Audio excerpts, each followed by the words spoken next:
Assalomu alaykum, Bao chorva texnikalarini kuzatib boruvchi muxlislar, hurmatli chorva ishqibozlari.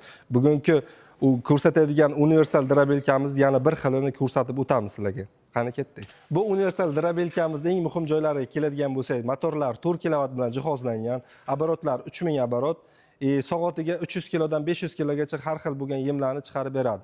O'zini sof og'irligi 60 kilo bo'ladi.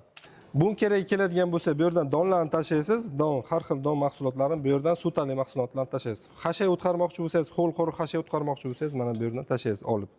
Ikkita setka hashay uchun, ikkita setka don uchun 3 ta oyoqchalariga rezina bo'ladi. Buni pichoqlariga keladigan bo'lsa, 12 ta kalonli pichoqlar bilan jihozlangan 8 ta monotoylari bo'ladi. Buni ishlatib ko'rsatsa ham bo'ladi. Buni ishlatib ko'rsatamiz, mana ko'rishlaringiz mumkin.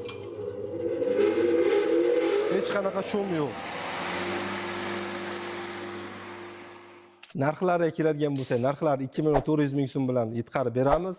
O'zbekiston bo'ylab sizga ham shunaqa drabelkalar kerak bo'lsa, pastdagi raqamlarga murojaat qilishlaringiz mumkin. Kanalimizga obuna bo'lib qo'yishlaringiz mumkin. Bundan da qiziqroq videolarimiz hali oldinda.